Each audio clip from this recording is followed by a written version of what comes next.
Hi friends, this video shows how to turn off menu sound or remote key press sound. First go to settings, then select system, then go down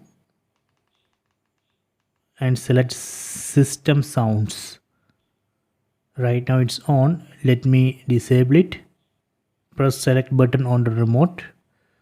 See, now I have disabled system sounds or menu sound.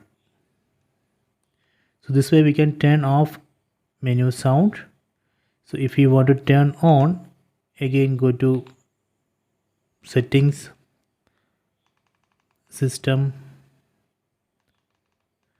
then select system sounds, then press select button on the remote and enable it.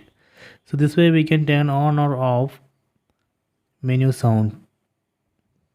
So please check it.